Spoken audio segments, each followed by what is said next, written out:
to say hello, good morning to everybody that's joining us on our live stream this morning from Unity of Savannah. We're so happy that you are tuning in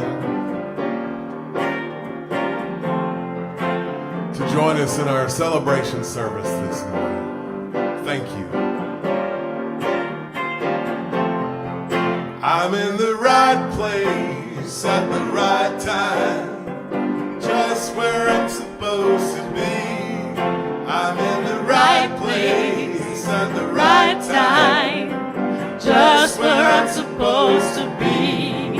I'm in the right place at the right time, just where I'm supposed to be. I'm in the right place at the right time, just where I'm supposed to be.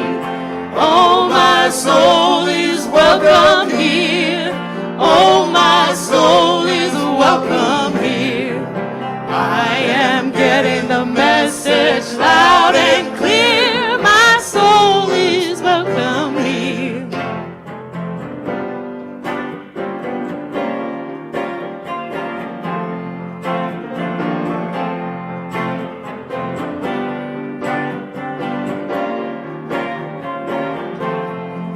I'm in the right place at the right time, just where I'm supposed to be.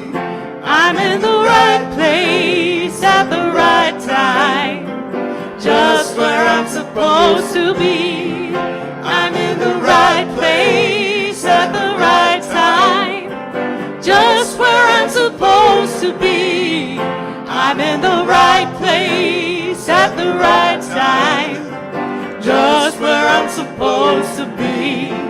Oh, my soul is welcome here. Oh, my soul is welcome here. I am getting the message loud and clear. My soul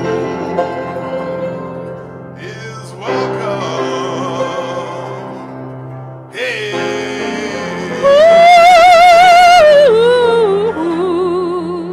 All right. Good morning and welcome to Unity of Savannah. And we've been doing that song for like 10 years, I guess, and I still love it. I tried to change it one time and there was a mutiny. I thought I was gonna get in big trouble there trying to change that. So good morning. Welcome to Unity of Savannah. I'm Reverend Jimmy Dale Worley, and to my right we have our music minister and licensed teacher, Brother Kyle Shiver. And this morning we have a special guest, Rebecca Patrick Flaherty is going to be sharing some really powerful and inspirational songs with us. And we're so grateful that she's here.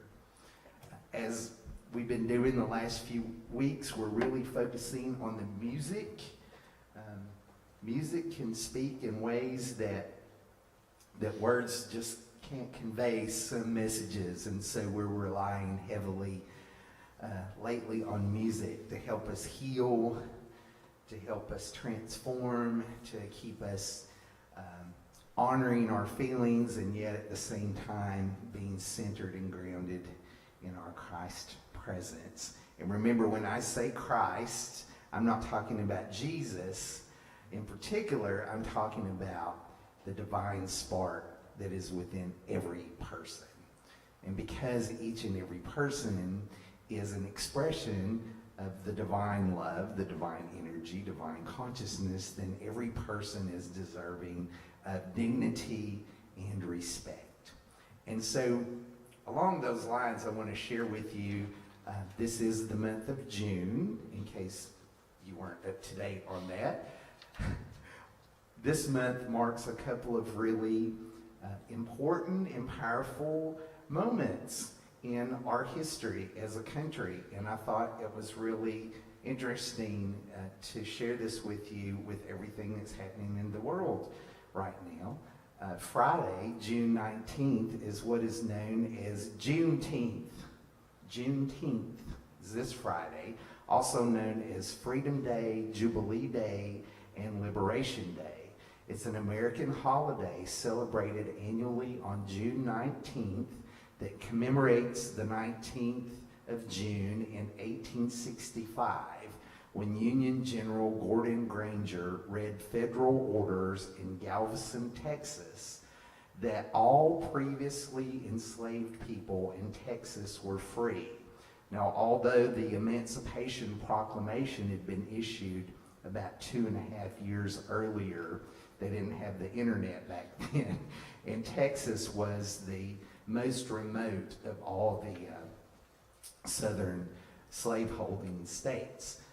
In 1980, Texas declared Juneteenth, the 19th of June, a state holiday, and other states soon followed. So although this isn't a federally recognized holiday yet, 47 of the 50 states and the District of Columbia have recognized Juneteenth as either a state holiday, a ceremonial holiday, or a day of observance.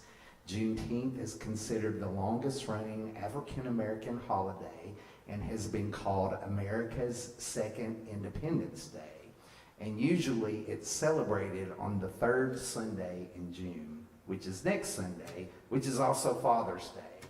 And we're having a wonderful talk by Jules Fritz. Jules DeJesus Fritz she's already recorded a Father's Day message, which we're going to be sharing at the service next week, so you don't want to miss that.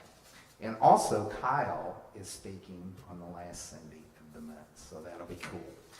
Now, also, you may recall that June is Gay Pride Month. And while Gay Pride is traditionally, these days, marked by celebrations and parties and parades, you may not know it was originally organized as a protest. The first Gay Pride March was a protest march. Early on the morning of Saturday, June 28th in 1969, lesbian, gay, bisexual, and transgender persons rioted following a police raid on the Stonewall Inn, which was a gay bar on Christopher Street in Greenwich Village, Manhattan, in New York City. So this riot and the further protest that took place over the following days and nights were a watershed moment in the modern LGBTQ plus rights movement. So isn't that interesting? Police used to go into gay bars and beat people up and put them in jail. And so one day, on June 28th, 1969, they fought back. And it was the start of a movement. So I thought that was interesting to share for obvious reasons. Now, on November 2nd, 1969, Craig Rodwell, his partner Fred Sargent, Ellen Brody, and Linda Rhodes proposed the first Pride March to be held in New York City. And this is what they said. We propose that a demonstration be held annually on the last Saturday in June in New York City to commemorate the 1969 spontaneous demonstrations on Christopher Street. And this demonstration be called Christopher Street Liberation Day. And now it's a worldwide event with celebrations everywhere. So happy Juneteenth and happy Pride. Let's affirm together our vision and mission statements, if you would. Our vision, centered in God's love, we inspire universal transformation, one heart at a time. And our mission, we are an inclusive spiritual community serving others with love, joy, and truth. And I'll also call your attention to our core values, which are joy, spiritual home, unconditional love, inclusive, and transformative. So let's take just a moment to hold a moment of silence, to just remember all those that have fought and gave their lives in the cause of freedom, and all the people that are still doing that today. We're going to hold them and bless them. So take a breath Maybe you or somebody that you love are engaged in actively speaking out or protesting now. And we just know that the light of God surrounds you and the love of God enfolds you. The power of God protects you. The presence of God watches over you. Wherever you are, wherever we are, God is. So let's just hold some space for a moment in the stillness.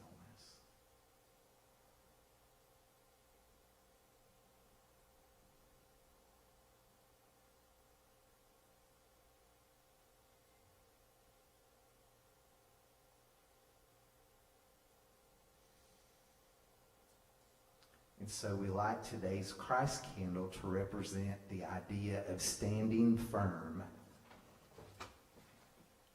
Stand firm. With God's help, I stand firm. When I am faced with a challenging situation or circumstance, I remember that I have the same spirit within me that was exemplified by Jesus. Because of the action of this spirit, I shall not remain fearful or disheartened when things look dark. I turn to God immediately in prayer and receive all the strength and staying power I need to assess the situation and know the course of action I must take.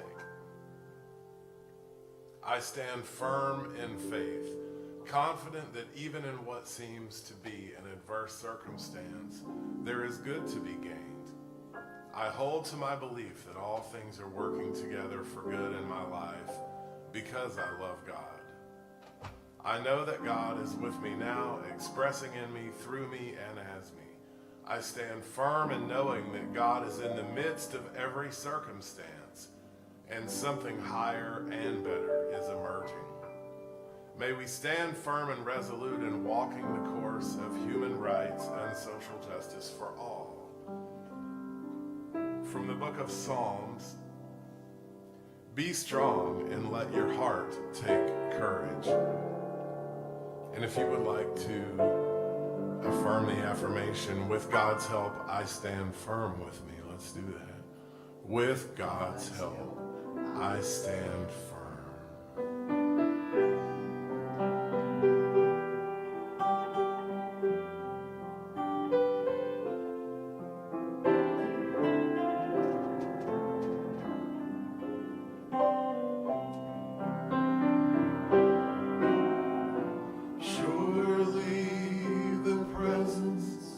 Of the Lord is in this place. I can feel God's mighty power and God's grace. There's a holy hush around us. I see glory on each face. Surely the presence of the Lord is in this place.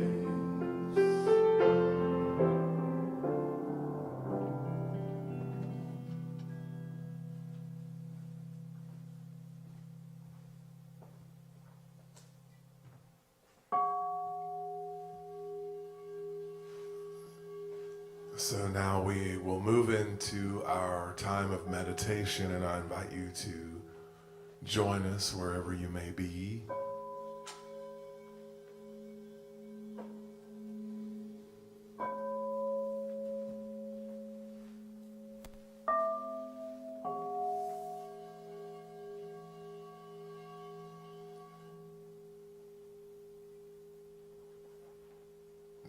Crystal singing bowls call us to attention as we let the body relax and as we let the mind relax.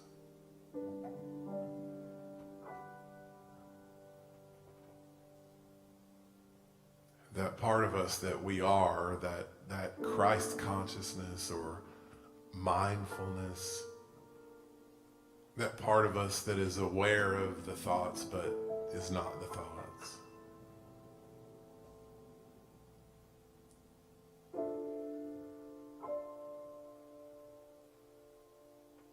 consciousness, awareness. Fully awake, I speak to you from consciousness to consciousness, mindfulness to mindfulness.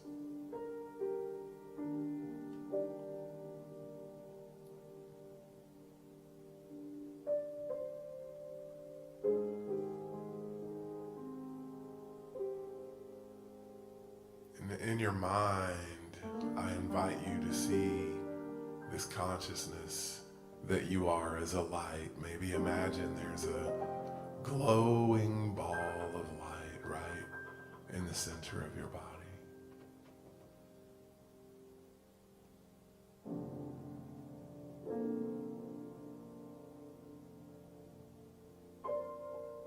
And you are it. It is you.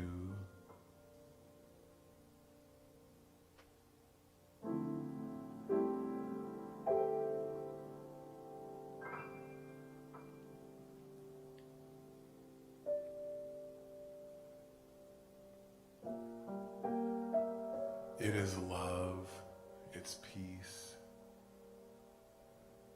it's bliss, it's laughter,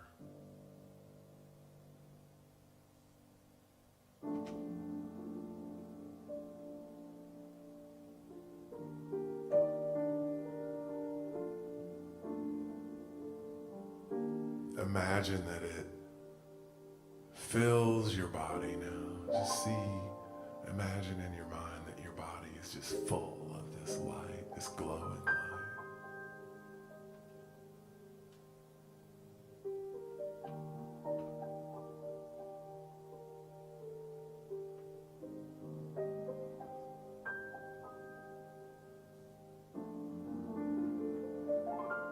Feel the body. Feel the light in your toes. Feel the light in your legs.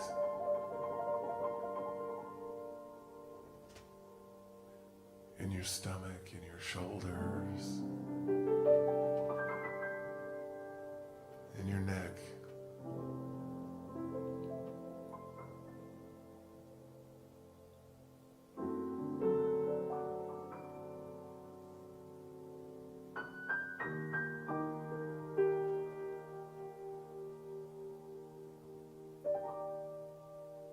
We know that this light that's filling up our bodies goes right through our skin, right through our clothes, right through our hair, out into the air around us.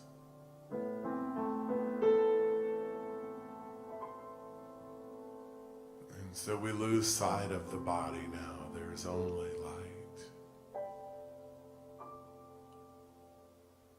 Like a fountain of light.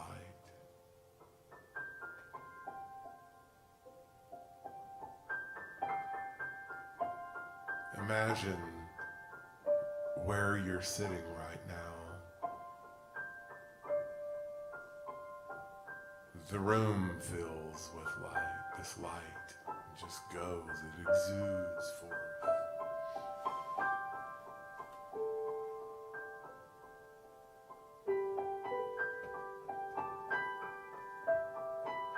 And we further lose sight of the body. All there is light. And the light goes through the walls. The light goes all around your neighborhood.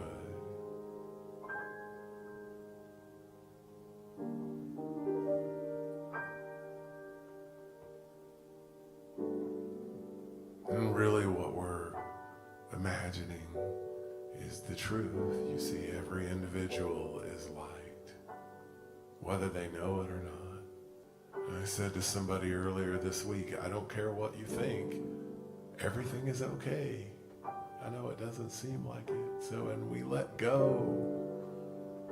Let go. Drop it. Rest.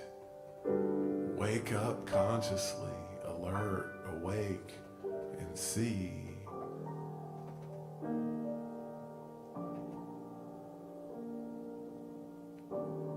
And be in the peace and in the bliss.